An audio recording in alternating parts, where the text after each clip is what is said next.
I want to start with the good news, which is yesterday Hungary's parliament voted yes, and Sweden is now an official member of NATO. They joined a little bit, probably a year after Finland joined. How important is Sweden's accession to the NATO agreement?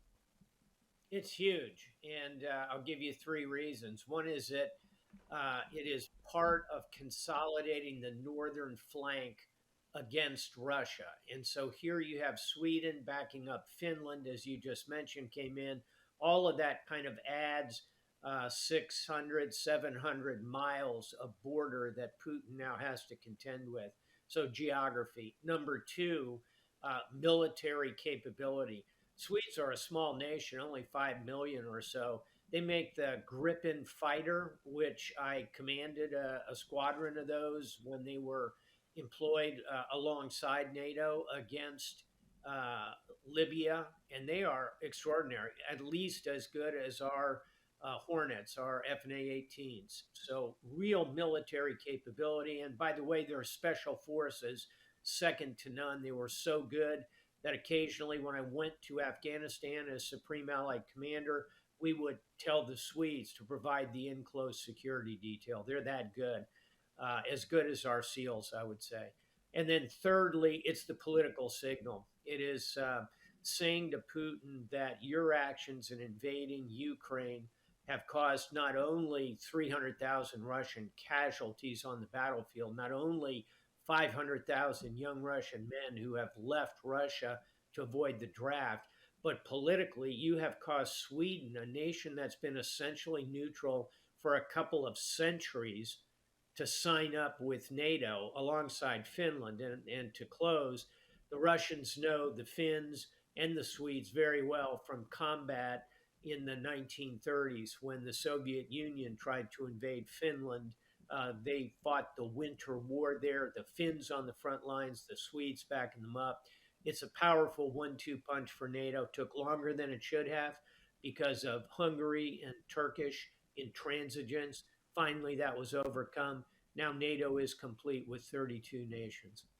It's a big deal. Now, I want to ask you, I thought you were going to say that they have good submarines as well. It was my understanding that they make a very lethal submarine and that the Russians have to worry about those. That's right. It's a lethal diesel boat. And what this also does, back to geography, but to your point, it consolidates the entire Baltic Sea. Now, all the nations along that Baltic Sea are NATO nations, with one exception, very small one, which is Russia, St. Petersburg. The rest of the Baltic is now a NATO sea. It's a maritime boundary that Putin has to contend with as well. All right, the second thing, we talked last week briefly, and a lot of the Steelers fans were confused when I said LCS, Littoral Combat Ship. So I thought I'm going to ask you to explain the long and dreary history in 5 minutes or less of the LCS, which began in 2008. We most recently built one and commissioned one in September of 2023, the Augusta. And there are two more slated on the books. The Littoral Combat Ship is widely regarded as a failure. Why? What happened here, Admiral? It's a failure strategically, tactically, and operationally. And what I mean by that is tactically, we built it as the name implies for littoral combat operations, but we were building it during the Forever Wars, thinking that these ships would fight in relatively uncontested waters. You know, Al Qaeda doesn't have a navy, the Islamic State doesn't have a navy. And the idea was that these littoral combat ships would be inexpensive, would be capable of going very close to the shore. They have very shallow drafts, and they were not going to be in a high threat environment. That calculation turned out to be wrong with the Cold War coming back, the return of great power competition. Russia, China, even Iran, North Korea have very lethal coastal systems. So they're tactically harder to defend. Operationally, when you shift to think of the broad picture here, we never quite got the so-called mission packages right. The idea was that there'd be interchangeable mission packages, equipment that you could trade out. One package would do anti-ship stuff, one package would do anti-submarine stuff, one package would do counter mine, mine sweeping in effect. those packages never really got put together in a capable way. And so the operational sweep of the class just never came to fruition. And then strategically, they turned out to cost a lot more than we thought they were going to. They have very small crews that really couldn't do the maintenance. They relied on shore maintainers. And the whole package has turned out very, very poorly overall. Of all the ship classes I've seen in my long career, I came into the Navy as the Spruance class destroyers came on, then the Ticonderoga class cruisers, the Arleigh Burke destroyers, our big deck amphibs. All of them have been very successful. This class has been a failure. I think it's time to acknowledge that. Now, I got to ask you because our mutual friend Jerry Hendricks was briefing me on Charlie Wilson innovating in the 1950s and the Eisenhower years, and in being demanding, like a car man that he was, a new generation. What's coming next? What's the new model?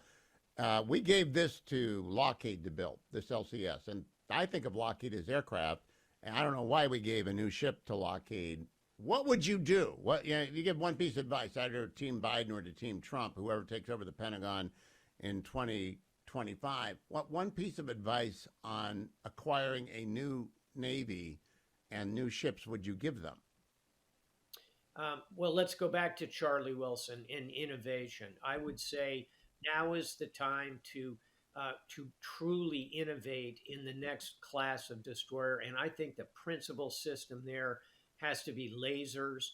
If you watch what's happening off the coast of the Red Sea, where our magnificent destroyers are knocking down drones and knocking down incoming cruise missiles, but economically, every one of those anti-air missiles costs a couple of $1 million, and it costs us one or even two of those.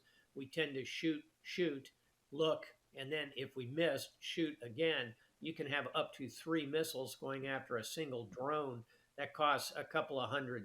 So we need a less expensive, more innovative system, and that means lasers. I think additionally, Hugh, all these ships are going to have better cyber security to operate in an AI threatening environment.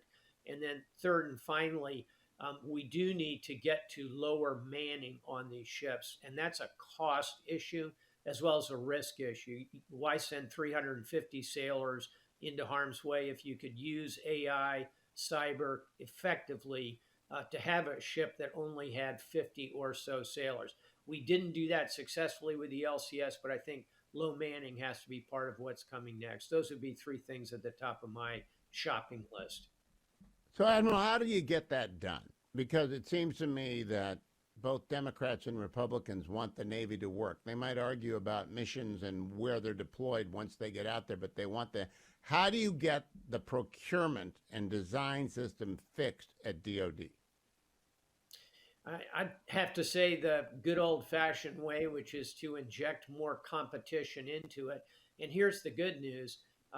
To some degree, that's happening. Certainly in cyber, AI, advanced laser concepts. You don't have to be a big, huge defense prime, as the saying goes, like Northrop Grumman or Lockheed Martin or General Dynamics, in order to very effectively create some of these new systems. So I think there'll be a natural higher level of competition. So that would be point one.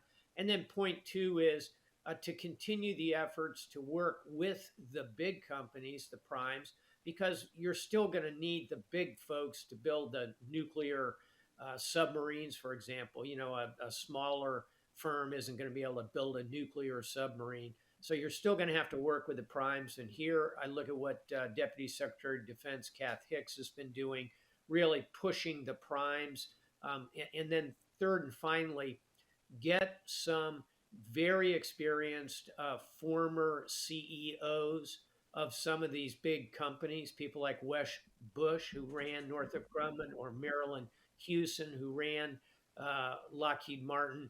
Get them back into the game in the Pentagon. Bring in real talent, people who've been on the front lines to advise and give the government advocacy in dealing with some of these really big defense contracting companies.